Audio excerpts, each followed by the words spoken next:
எல்லோருக்கும் வணக்கம். வார்த்தைகளை அப்படியே கத்தி மாதிரி இறக்குறார். நம்ம இந்தியாவில் ஒரு பழம்பெரும் முதலீட்டாளர் அப்படின்றவர் இந்த சங்கர் சர்மா அவர்கள். முட்டாள்தனமான பணம், முட்டாள்தனமான ஐபிஓக்களை தேடி போய்கிட்டு இருக்கு. இவர் ஏன் இப்படி திடீர்னு டென்ஷன் ஆகி பேசுகிறாரு அப்படின்றது தெரில. எந்த அநியாயத்தை கண்டு பொங்குறாருன்னு தெரில. அதாவது சமீபத்தில் முக்கியமான ஐபிகள் பலது வந்திருக்கு. இதில் இந்த ஸ்டட்ஸ் ஆக்சசரிஸ்ன்றது ஓப்பனாக இருக்குது. அதே மாதிரி இந்த லென்ஸ்கார்ட் ஐபிஓன்றது ரொம்பவும் பிரபலமாக ஒரு ஐபிஓவாக இருக்குது. சில விஷயங்கள்னால மார்க்கெட்டில் இந்த லென்ஸ்கார்ட் அவங்களோட சேர்த்து அந்த ஐபிஓவோட சேர்ந்து கொடுத்துருக்கக்கூடிய அவங்களுடைய பிஎன்எல் அப்படின்றதெல்லாம் நம்ம பார்க்கும் பொழுது லாஸ் மேக்கிங்லேருந்து ப்ராஃபிட்டுக்கு வந்திருக்காங்க. பட் அந்த ப்ராஃபிட் அவங்களுடைய பர்ஃபார்மன்ஸ்னால வரல. சிலது லாபத்துக்கு சேல் பண்ணுறாங்க, அது மாதிரியான வந்த லாபங்கள் அப்படின்ற மாதிரிலாம் நிறைய விஷயங்கள் போயிட்டுருக்கில்ல. இந்த கம்பெனி மார்க்கெட்டில் லிஸ்ட் ஆகும்பொழுது கிட்டத்தட்ட 21% கெயின் லிஸ்ட் ஆகிற மாதிரி இருக்குது. அப்போ மொத்த வேல்யூவேஷன் என்பதெல்லாம் பார்க்கும்பொழுது ரொம்பவுமே அநியாய வேல்யூவேஷனாக இருக்கிற மாதிரி இருக்குது. ஸோ சமீபத்தில் வந்த பங்குகள்லாம் பார்த்தோம்னா லிஸ்ட் ஆனதுக்கப்புறம் 40%, 50% எல்லாம் ஏகப்பட்ட பேர் கீழே விழுந்து தரமட்டமாகி கிடக்குறாங்க. ஸோ மிகப்பெரிய அளவில் இந்த ஐபிஓவில் நல்ல ஒரு விலைக்கு சிறிய முதலீட்டாளர்கள், இந்தியாவினுடைய பப்ளிக் முதலீட்டாளரில் குட்டி குட்டி ரீட்டைலர்களுடைய கையில் இந்தா வச்சுக்க அப்படின்னு சொல்லி கொடுத்துட்டு போயிடுறாங்க. அதுக்கப்புறம் பார்த்தீங்கன்னா பல பங்குகள் 40-50% இறங்கி போயிடுது. இப்படி ஓடி ஓடி போய் இது போன்ற ஐபிஓக்களுக்கு போய் அப்ளை பண்ணணுமா அப்படின்ற மாதிரிலாம் இவர் கேள்விகள் கேட்டிருக்காப்புல. ஸோ குளோபல் லெவலில் இந்தியாவினுடைய ஐபிஓ மார்க்கெட் எடுத்து பார்க்கும்பொழுது அதுதான் இருக்கிறதுலே டம்பஸ்ட் முட்டாள்தனமான ஐபிஓ மார்க்கெட்டாக இருக்குது. ஏன்னா ஹை வேல்யூவேஷனில் கொண்டு போய் சிறிய முதலீட்டாளர்களுடைய கையில் அந்த ஸ்டாக்கு தஞ்சம் புகுந்துருது. அதுக்கப்புறம் அது 40-50%க்கு மேலே இறங்கிடுது அப்படின்ற ஒரு தகவலை திரு சங்கர் சர்மா அவர்கள் மனது வெதும்பி சொல்லியிருக்காப்புல. வீட்டு மக்கள்லாம் கணவன் மேல நம்பிக்கை இல்லாமல் கடுகிடப்பால கொண்டே காசு சேர்த்து வச்ச மாதிரி உலகத்திலேயே மிகப்பெரிய முதலீட்டாளர், மிகப்பெரிய உள்ள பணம் சம்பாதிச்சவர், எப்பெல்லாம் வாய்ப்பு கிடைக்குதோ அப்போ மட்டும் பணத்தை உள்ள இன்வெஸ்ட்மெண்ட் பண்ணி ஒரு மிகப்பெரிய ஒரு லாபத்துக்கு வித்து விடுறவர் தான் நம்மளுடைய வாரன் பஃபெட் அவர்கள். அவருடைய கம்பெனி வரலாறு இல்லாத அளவில் மிகப்பெரிய அளவில் கேஷை கையில் பூரா கேஷாக வச்சுக்கிட்டு பொறுமையாக உட்காந்துக்கிட்டு இருக்காங்க. எதில் இன்னும் பெருசாக போய் இன்வெஸ்ட்மெண்ட் பண்ணல. ஸோ மார்க்கெட்டில் எப்போவோ ஒரு ஆப்பர்ச்சுனிட்டி கிராஷ் ஆகி கீழே வருமோ அப்படின்ற மாதிரி ஒரு காரணத்தினால உட்காந்துக்கிட்டு இருக்காங்களா, அல்லது மொத்தமாகவே நம்பிக்கை இல்லை, இது ஓவராக ஆடிக்கிட்டு இருக்கானுங்க அப்படின்ற மாதிரி மொத்தமாகவே நம்பிக்கை இல்லாமல் லாபத்தை புக் பண்ணி எல்லாத்தையும் கேஷாக மாற்றி வச்சுக்க அப்படின்ற மாதிரி அதிகமான கேஷ் பொசிஷன் எடுத்து வச்சுருக்காங்களா, எதுக்குன்னு தெரில. ஆக மொத்தம் ஒரு பெட்டர் ஆப்பர்ச்சுனிட்டிக்காக தான் இப்படி ரொம்பவுமே காசை ரெக்கார்ட் அளவில் கேஷ் அண்ட் கேஷ் ஈக்குவலண்ட்டாக வச்சுக்கிட்டு இருக்காரு அப்படின்ற மாதிரி பத்திரிகைகள் எழுதிக்கிட்டு இருக்காங்க. அதாவது வாரன் பஃபெட்டுங்க ஐயா, எங்ககிட்ட காசு இல்லை, இருந்த காசை எல்லாத்தையும் நாங்கள் கொண்டே உச்சாணி கொம்பில் போட்டுட்டு கீழே அந்த பங்குகள் இருக்கும்போது ஏவரேஜ் பண்ணுறதுக்கு எங்ககிட்ட காசு இல்லை, அது மேற்கொண்டு இன்னும் கீழே போனாலும் என்ன பண்ணுறதுன்னு தெரியாமல் தான் உட்காந்துக்கிட்டு இருக்கோம். ஆனால் நீங்கள் பார்த்தீங்கன்னா இருக்கிறதுலே காசை எல்லாம் பல ஷேர்களை விற்றுவிட்டு நல்லா கேஷ் அண்ட் கேஷ் ஈக்குவலண்ட் இருக்கிறதே ரெக்கார்ட் அளவில் வச்சுட்டு கொண்டுக்கிட்டு இருக்கீங்க. அப்போ மார்க்கெட் கீழே இறங்குச்சுன்னா உங்களால் தான் வாங்க முடியும், அப்போ எங்களால் வாங்க முடியாமல் போயிடுமே அப்படின்ற ஒரு சின்ன வருத்தம் தான். அதுவும் இல்லாமல் நீங்கள் ஒரு ஷேரை வாங்கினீங்கன்னா 5 வருஷம் 10 வருஷம்னு வச்சுருந்து மிகப்பெரிய ஒரு லாபத்துக்கு விற்றுட்டு இருப்பீங்க. அப்புறம் இங்கே நிறைய பேர் 5%க்கும் 10%க்கும் தான் நாங்கள் விற்றுக்கிட்டு இருப்போம். அதனால் என்னைக்கு இருந்தாலும் ஒரு ராஜா தான், வயசானா என்னையா எ லைன் இஸ் எ லைன் அப்படின்ற மாதிரி நீங்கள் என்றைக்குமே ஒரு பெரிய ஆள் தான்.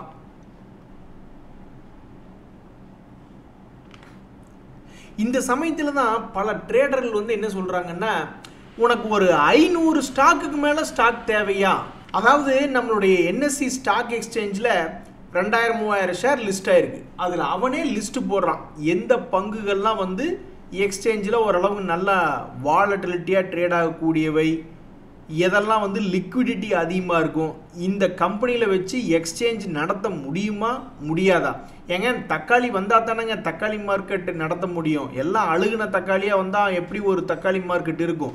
அது மாதிரி இருக்கிறதுலே ஓரளவுக்கு உருப்படியான பங்குகள் எடுத்து தான் அது இண்டெக்ஸ்களை பில்ட் பண்ணுது. நிஃப்டி 50 இண்டெக்ஸ் ஆகட்டும், அல்லது 50 ஸ்டாக் பத்தலையா, நிஃப்டி 500 இண்டெக்ஸ்கள் இருக்குது.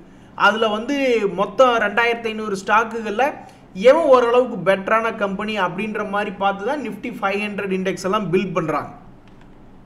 அதில் ஏதாவது சில பங்குகள் ஒரு நாளைக்கு 10% ஏறுவதும் உண்டு.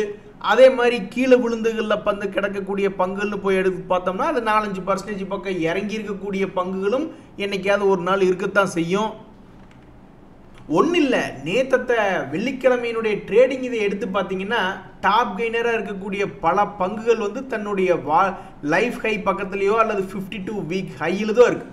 ஸோ மொத்தமே ஒரு 10 பங்கு ஏதாவது ஒரு சாம்பிள் எடுத்தோம்னா அதில் பாதி பேர்த்துக்கு மேலே ஆல்மோஸ்ட் 52 வீக் ஹை பக்கத்தில் ட்ரேட் ஆகிக்கிட்டு இருக்கான். இப்போ மறுபடியும் இன்னொரு தடவை நீங்கள் டேட்டாவை எடுத்து அனலைஸ் பண்ணி பார்க்குறீங்க. அடுத்த ஒரு 10 பேர் எப்படி இருக்கானுங்க அப்படின்னு போய் பார்த்தா அதுலேயும் ஒரு 4-5 பேர் வந்து அவனுடைய 52 வீக் ஹை பக்கத்துலேயோ அல்லது 52 லைஃப் ஹை பக்கத்துலேயோ ட்ரேட் ஆகிட்டு இருக்கான்.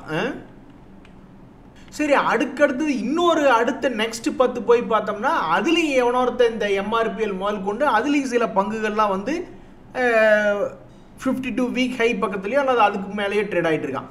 சரின்னு சொல்லிட்டு இன்னொரு அடுத்த ஒரு 100 பங்குகளையோ அல்லது அடுத்த ஒரு 20 பங்கு எவனாவது ஒருத்த இந்த ACCன்னு ஒரு மண்டையன் அந்த ஷேர் ப்ரைஸ் மட்டும்தான் 52 வீக் லோ அப்படின்னு ட்ரேட் ஆகிட்டு இருக்கு. அதாவது சந்தோஷமாக எல்லாம் குதிச்சு ஆடிக்கிட்டு இருப்பாங்க.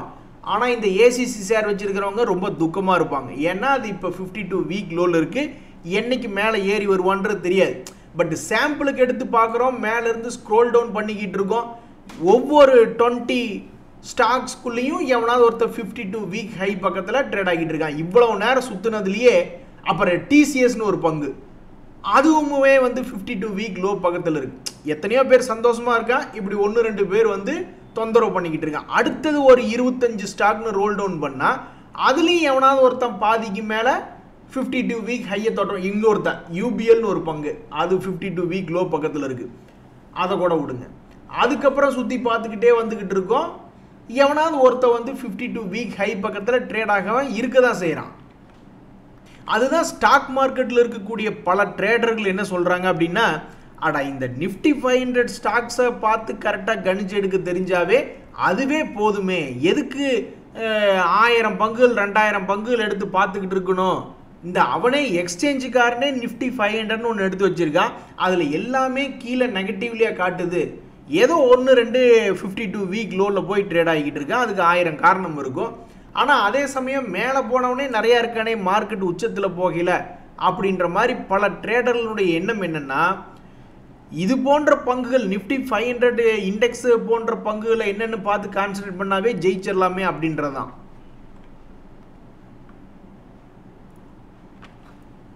நண்பர்களே, இப்போ ஒரு மிக முக்கியமான ஒரு 10-15 கம்பெனிகளை இப்போ நம்ம பார்க்க போகிறோம்.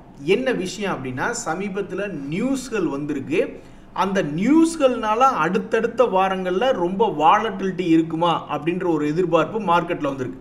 ஒரு உதாரணத்துக்கு இந்த BSE, ஏஞ்சலோன் போன்ற பல்வேறு கம்பெனிகள் எடுத்து பார்த்தீங்கன்னா செபி வந்து வீக்லி எக்ஸ்பைரியெல்லாம் அது எப்படிப்போ உடனே தூக்க முடியும் அப்படின்ட்டாங்க. அப்படின்னு என்ன அர்த்தம்? வீக்லி எக்ஸ்பைரிக்கு வந்த ஆபத்து நின்று போச்சு, ஒவ்வொரு எக்ஸ்சேஞ்சுக்கும் ஒரு வாரத்துக்கும் ஒரு எக்ஸ்பைரி என்பது இருக்குது அப்படின்ற மாதிரி ஆயிடுச்சு. அப்போ இந்த BSEனுடைய வருமானத்தில் எந்த டிஸ்டர்பன்ஸ் இல்லாமல் போயிடுச்சு. இப்போ கூட உங்களுக்கு ஞாபகம் இருக்குல்ல, AMC கம்பெனிகளில் அவங்களுடைய எக்ஸ்பென்ஸ் ரேஷியோவில் இன்னும் டிரான்ஸ்பரன்சி கொண்டு வரணும், அவங்களுடைய சில காஸ்ட்டுகளை கொண்டு வந்து இன்வெஸ்ட்மெண்ட் பண்ணுறவங்க தலையில் கட்டக்கூடாது அப்படின்ற மாதிரிலாம் சில டிஸ்கஷன்ஸ் மீடியாவில் காமிச்சிக்கிட்டு இருந்தாங்க செபி சொல்கிறதாக. அப்போ என்ன ஆகுது, அந்த AMC கம்பெனிகளாம் 4-5% இறங்கினா அவங்களுக்கு ஞாபகம் இருக்கா?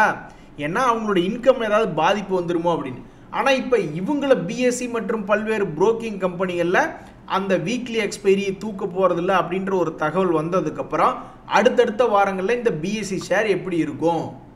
ஸோ இது போன்ற ஸ்டாக்குகள்லாம் தற்போதைக்கு இனி அடுத்தது என்ன பண்ண போகிறான், தன்னுடைய எந்த பக்கம் போகிறதா இருந்தாலும் இவன்லாம் 500 ரூபா பக்கம் மூவ் ஆகணுமே அப்படின்ற மாதிரி பல பேர் பார்த்துக்கிட்டு இருக்காங்க. சமீபத்தில் இந்த BSE என்பது ஒரு மாதத்தினுக்கு முன்னாடி அக்டோபர் மாதத்தில் ஒரு பிரேக் அவுட், அதாவது ரிவர்சல் கீது உழுகுமோன்னு பல ட்ரேடர்கள் பார்த்துக்கிட்டு இருந்தாங்க 2100 சமயத்தில். அதுக்கப்புறம் தன்னுடைய பழைய உச்சத்துக்கு போயிட்டு 2500 பக்கத்தில் அப்படியே ஸ்லோ ஆகிட்டே இருந்திருக்கான். இப்போ இந்த இடத்துல வந்து செய்தி என்பது வந்திருக்கு. அந்த செய்தி வந்து இவனை மறுபடியும் கீழே கொண்டு போக போகுதா அல்லது மேலே கொண்டு போக போகுதா, இந்த பங்கினுடைய விலை என்ன ஆகும் அப்படின்னு வந்து நிறைய பேர் தெரிஞ்சுக்கிறதுக்கு ரொம்ப ஆர்வமாக இருக்காங்க. அதே மாதிரி மணப்புரம் ஃபைனான்ஸினுடைய கோர் பிஸ்னஸே வந்து தங்க நகை கொடுத்து அதன் மூலிமா வர்ற வட்டி சம்பாதிக்கிறதான். ஸோ அப்போ அந்த மணப்புரம் ஃபைனான்ஸ்லாம் வந்து திடீர்னு இப்போ சமீபத்தில் கூட 4-5% கோல்டுனுடைய விலையெல்லாம் இறங்குச்சு. அப்புறம் ட்ரம்ப் ஏதாவது ஒன்று பேசுகிறாரு, அப்புறம் அது அப்படியே நின்று கொஞ்சம் ஏறுது அப்படின்ற மாதிரி இருக்கக்கூடிய காலகட்டத்தில் இந்த கோல்டுக்குள்ளேயே இப்போ நிறைய ஹெட்ஜிங் பண்ணக்கூடிய ஹெட்ஜ் போர்ட்ஃபோலியோஸ் உள்ள வந்திருக்கு. பெரிய பெரிய ஆளுகள்லாம் வந்து கோல்டை ஒரு ட்ரேடிங் கான்செப்ட்லேயும் நிறைய பேர் வாங்கி வச்சுட்டான். அதனால தான் அதில் கோல்டில் ப்ராஃபிட் புக்கிங் வந்து 5% எல்லாம் தொப்புக்கடின்னு உழுது. அப்படிக்கு இப்படி எங்காவது உளுந்தது எந்திரிச்சிட்டானா பரவாயில்ல, திடீர்னு இன்னொரு 5%ஓட இன்னொரு 5 அல்லது 10% இது கோல்டு இறங்கி போச்சுன்னா அப்போ கோல்டை வச்சு லோன் கொடுக்கக்கூடிய பல பங்குகளுக்கு ஏதாவது பிரச்சனை வருமோ? அப்போ இந்த ரொம்ப காலமாக ஏதோ ஒரு முடிவுக்காக இவன் காத்துக்கிட்டு இருப்பான் போல. ஜூன் மாதத்தில் நீங்கள் எடுத்து பார்த்தீங்கன்னாலும் சரி, இப்போ நவம்பர் மாதத்தில் எடுத்து பார்த்தீங்கன்னாலும் சரி, கிட்டத்தட்ட ஒரே விலைக்குள்ளேயே சுற்றிக்கிட்டு இருக்கான். அப்போ இவன் ஏன் ரொம்ப குறுகிய இடத்துல இருக்கான்? ஏதாவது கோல்டு சம்பந்தப்பட்ட பெரிய தகவல் ஏதாவது வர்றதுக்காக பெண்டிங்க அப்படின்றது தெரில. ஸோ கோல்டு ரிலேட்டடான திடீர்னு பழைய ரேட்டை திருப்பி பிடிச்சிருச்சு கோல்டு, அதையும் தாண்டி திடீர்னு அடுத்த வாரத்தில் ஒரு 5% இது ஏறிடுச்சு அப்படின்ற ஒரு செய்தி வந்தாலோ, அல்லது கோல்டுக்கு இது பெருசாக இறங்குச்சு அப்படின்ற செய்தி வந்தாலோ இந்த ஷேரை அசைத்து பார்க்குமா? வெகு காலமாக ஒரே இடத்துல சுற்றி கொண்டு இருக்கக்கூடிய மணப்புரம் ஃபைனான்ஸை பெரிய அளவில் ஒரு 50-100 கீழேயோ அல்லது 50-100 மேலேயோ ஏற்றி விடுறதுக்கு ஏதாவது ஒரு நடவடிக்கை வருமா அப்படின்ற ஒரு எதிர்பார்ப்பு அடுத்தடுத்த வாரங்களில் ஏதாவது பெருசாக நடக்குமா அப்படின்னு பார்க்கக்கூடிய பங்குகளில் இந்த மணப்புரம் ஃபைனான்ஸு வருமானு பல ட்ரேடர்கள் கவனித்து பார்த்துக்கிட்டு இருக்காங்க. எல்லாம் கோல்டுனுடைய ப்ரைஸினுடைய கையில் தான் இருக்குது.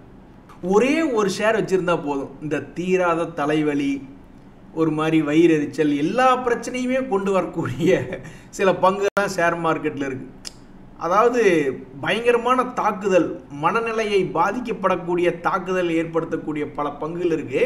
இப்போ இந்த ஐஓபி அப்படின்ற ஷேர் ப்ரைஸ் அப்படி தான் கிட்டத்தட்ட ஒரு 1.5 வருஷமாகவே கீழே இறங்கிட்டு எந்த விதமான நடவடிக்கையும் எடுக்காமல் அவன் பாட்டுக்கிட்டு இருக்கான். இப்படி இருக்கக்கூடிய நேரத்தில் தான் இந்த கவர்மெண்ட் வந்து பிஎஸ்யூ பேங்க்ஸில் எஃப்டிஐ இன்வெஸ்ட்மெண்ட் லிமிட் இன்க்ரீஸ் பண்ணுவாங்களா அப்படின்ற மாதிரிலாம் மீடியாக்களில் தகவல்கள் போய்கிட்டு இருந்தது.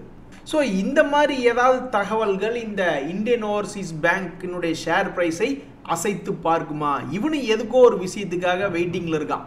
தொடர்ந்து சரிவடைஞ்சவன் 40லேருந்து மறுபடியும் கீழே போய் 10 ரூபாய்க்கு போக வேண்டியது தானே. ஸோ 80 ரூபாயிலிருந்து சரிவடைஞ்சு 40 ரூபாய்க்கு வந்தவன் 40லேயே சுற்றிக்கிட்டு இருக்கான். ஸோ அப்போ இந்த பங்கினுடைய விலை என்ன செய்யும்? அதே மாதிரி செயில் அப்படின்ற பங்கு அவனும் வந்து மிக முக்கியமான ஒரு கட்டத்துக்கு வந்து சேர்ந்திருக்கான். தன்னுடைய பழைய ஹையை எட்டி பிடிக்க போகிறான். ஏன்னா ஜிஎஸ்டபிள்யூ ஸ்டீல் போன்ற கம்பெனிகள்லாம் அவனுடைய பழைய புதிய உச்சத்தில் போய் ட்ரேட் ஆகிக்கிட்டு இருக்கான். இவன் இன்னும் பழைய உச்சமே வரல. அப்போ இந்த பங்கு சென்டர் பாயிண்ட்ல இருந்து கொண்டு என்ன செய்ய போகிறது? செயில் அப்படின்ற ஷேர். அதே மாதிரி ஆர்த்தி இண்டஸ்ட்ரீஸ் அப்படின்ற பங்கு அவன் ஏன் இப்படி பண்ணுற, எதுக்காக இப்படி பண்ணுறேன்னே புரியாமல் 2021 ஒரு கோபுரத்தை வச்சான், 2024 ஒரு கோபுரத்தை வச்சான், 2025 ஒரு சின்ன கோபுரத்தை வச்சுருக்கான். அப்போ அடுத்தடுத்த வாரங்களில் இதனுடைய நடவடிக்கை எப்படி இருக்கும்? இப்போதைக்கு கோவிட்னுடைய லோ, அந்த கோவிட் சமயத்தில் என்ன ப்ரைஸில் ட்ரேட் ஆகிட்டு இருந்ததோ அந்த இடத்துல ட்ரேட் ஆகிக்கிட்டு இருக்கான். அப்போ இது போன்ற பங்குகள் அடுத்தடுத்த மாதங்களில் என்ன பண்ணணும்னு தெரிஞ்சுக்கிறதுக்கு ஆர்வமாக இருக்குது. இந்த வருண் பெவரேஜஸ் வந்து என்னாலும் இல்லாத திருநாளாக திடீர்னு ஒரு லாங் கேண்டில் அவனுடைய Q2 ரிசல்ட் வெளியிட்ட சமயத்தில் வச்சான். ஸோ மார்க்கெட்டில் சும்மாவே இப்படி ஆடிக்கிட்டு இருந்தான். அப்புறம் திடீர்னு ஒரு லாங் கேண்டில் அப்படின்னு வச்சு விட்டதுனால இதுவுமே வந்து அடுத்தடுத்த சில வாரங்களில் ஏதாவது தன்னுடைய பழைய லோக்கு, ஏன்னா இந்த வருஷத்தில் 3 முறை தன்னுடைய லோக்கு பெரும்பாலும் போயிருக்கான், அந்த லோக்கு இது மறுபடியும் இது வருவானா அல்லது புதிய உச்சத்துக்கு போவானா அப்படின்ற தெரியாதபடிக்கு இருக்கு. ஸோ இதுவும் ஒரு இன்ட்ரெஸ்டான பங்குகளில் இந்த வருண் பெவரேஜஸும் இருக்கு. அதே மாதிரி இந்த NBCC இந்தியா அப்படின்ற பங்கு சமீபத்தில் பெரிய சரிவடைஞ்சது ஒரே ஒரு முறை தான். 2025 ஒரே ஒரு முறை தான் கடும் சரிவு. அதுக்கப்புறம் வந்து மேலே போனால் அடுத்த ரவுண்டுக்கெல்லாம் இவன் வரவே இல்லை. கீழே இங்கே வந்துட்டு திரும்புறதுக்கு பொதுவாக பாதி தூரத்திலே திரும்பிட்டான் இந்த NBCC இந்தியா அப்படின்ற பங்கு. ஸோ அவன் தன்னுடைய பழைய கையை மறுபடியும் இன்னொரு முறைக்கு இது போய் தொடுவானா அப்படின்ற ஒரு எதிர்பார்ப்பும். இந்த 5 ஸ்டார் அப்படின்ற பங்கு பெரும்பாலுமே ரொம்ப வாலட்டிலிட்டியாகவே இந்த வருஷத்தில் ட்ரேட் ஆகிருக்கு. இறங்குவதும் ஏறுவதும் இறங்குவதும் இப்படியே தான் ட்ரேட் ஆகிக்கிட்டு இருக்கு. இந்த முறை என்ன பண்ணிட்டான்னா இறங்கினதுக்கப்புறம் ஏறவே இல்லை. அப்புறம் ரிசல்ட்டு சீசனில் தான் ரிசல்ட் வந்ததுக்கப்புறம் தான் இவனை லேசாக தூக்கி விட்டுருக்காங்க. ஸோ இறங்குவதும் ஏறுவதுமாக இருந்த பங்கு மறுபடியும் இன்னொரு 2 மாதம் மீதம் இருக்கக்கூடிய நேரத்தில் தன்னுடைய ஏற்றத்தை பார்க்குமா அல்லது மறுபடியும் கீழே விழுந்துருமா, இது என்ன செய்ய காத்திருக்கிறதுன்னு யாருக்கும் தெரியாது. சில நாட்கள் கழித்து எடுத்து பார்த்தா தான் தெரியும். ஸோ தற்போதைக்கு ரொம்ப வாலட்டிலிட்டியாக இருக்கக்கூடிய பங்குகளில் இந்த 5 ஸ்டார் அப்படின்ற பங்கும் ஒன்றா இருக்குது. பல ட்ரேடர்களுக்கு என்ன புரியல அப்படின்னா, இந்த ஃபார்மா செக்டரில் ட்ரம்ப் மூலிமா வர வேண்டிய நியூஸும் வந்துருச்சு, அதுவும் முடிஞ்சிருச்சு. அதே சமயத்தில் யாருமே எதிர்பார்க்காத மாதிரி சைனாக்காரங்க என்னன்ட்டாங்க, நம்ம ஃபார்மா கம்பெனிஸ் அவங்களுக்கு எக்ஸ்போர்ட் பண்ணால் 0% இன்ட்ரெஸ்ட்டுன்னு சொல்லிட்டாங்க. ஸோ இருக்கிற நியூஸ்கள் எல்லாமே இந்த ஃபார்மா செக்டரில் வந்துருச்சு. இருந்தாலும் ஏன் எந்த மூவ்மெண்ட்டும் இல்லாமல் ஃபார்மா கம்பெனிகள் படுத்து கிடந்த மேனிக்கே இருக்கிறது அப்படின்றது தெரியல.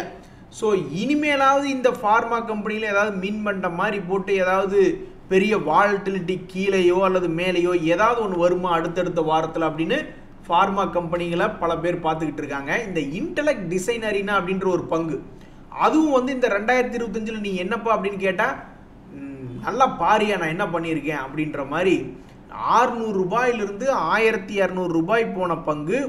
ஆனால் அதுக்கப்புறம் சரிவடைஞ்சிட்டான். ஸோ அப்போ சரிவடைந்து விட்டதுனாலே இவன் மறுபடியும் தன்னுடைய பழைய ஹையை போய் தொடுவானா அல்லது தொட்டுட்டு சரிவானா அல்லது இங்கிருந்தே சரிவானா, இவன் என்ன செய்ய காத்திருக்கான்? ரொம்பவுமே ஆட்டோ ஓவரா ஆடிக்கிட்டு இருக்கிய தம்பி, நீயே உனக்கு இன்னும் கல்யாணம் ஆகலை போல, உனக்கு கால் கட்டு போட்டால் தான் நீ சரியாக வருவ அப்படின்ற மாதிரி ஒவ்வொரு முறையும் தன்னுடைய உச்சங்களை தொடும்போது தொபுக்கடின்னு விழுந்துடுறான். அதே மாதிரி கீழே ஒரு முக்கியமான சப்போர்ட் போனால் ஸ்வைங்கின்னு ஏறிடுறான். அப்போ நீ வந்து அடுத்தடுத்த வாரங்களில் நீ என்ன செய்ய காத்திருக்கிறாய் அப்படின்ற மாதிரி இந்த இன்டெலெக்ட் டிசைன் ஏரியா மேலே பல ட்ரேடர்கள் பார்த்துக்கிட்டு இருக்காங்க.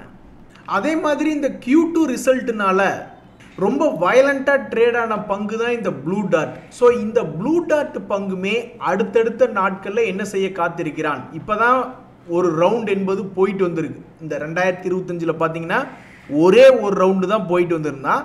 இந்த Q2 ரிசல்ட்டை காரணமாக வச்சுக்கிட்டு இன்னொரு ரவுண்டு போயிட்டான். ஸோ 2 ரவுண்டு போனதுக்கப்புறம் மறுபடியும் சரிவடைந்து இன்னொரு ரவுண்டு போக போகிறதா அல்லது ரொம்ப நாளாக டவுனில் இருக்கான். ஸோ இந்த 52 வீக் லோன்லேருந்து பிக்கப் ஆகி பெரிய ரவுண்டு ஒன்று போக வேண்டியது பாக்கி இருக்குது. ஸோ அந்த பெரிய ரவுண்டு எப்போ போவான் அப்படின்னு பார்க்கக்கூடிய வேலையும் இந்த ப்ளூ டாட் போன்ற பங்குகளில் இருக்குது. கடைசியாக ஹட்கோ அப்படின்ற பங்கு, அவன்லாம் மார்க்கெட் நல்லா இருந்தப்போ மிகவும் அற்புதமான ஒரு ரேலி, 50 ரூபாய் எங்கே 350 ரூபாய் எங்கே, அருமையான ஒரு ரேலி கொடுத்த பின்புமே அவன் அடிக்கடி மேலே ஏறுவதும் கீழே இறங்குவதும் ஒரு வாலட்டிலிட்டி அப்படின்ற வேலையை பண்ணியிருக்கு. ஸோ மிக மிக முக்கியமான ஒரு கட்டத்தில் இந்த பங்கு இருக்கிறது. இதுக்கு முன்னாடி இதே 250 ரூபா ரீஜியனை தாண்ட முடியாமல் தான் ஒரு முறை 100 ரூபாய் கீழே இறங்குச்சு, இன்னொரு முறை 50 ரூபாய் கீழே இறங்குச்சு. இந்த முறை இது என்ன செய்ய காத்திருக்கிறது அப்படின்றது ஒரு மிக முக்கியமான இடத்துல இந்த ஹட்கோ அப்படின்ற பங்கு இருக்குது. ஸோ இது பிரேக் அவுட்டா, சிங்கப்பாதையா இல்லை பூப்பாதையா கீழே விழுக போகிறதா அப்படின்றத பொறுத்து இருந்தால் பார்க்கணும். இதெல்லாம் தான் இன்னைக்கு ரொம்ப முக்கியமான தகவல்கள் நண்பர்களே. நன்றி, வணக்கம்.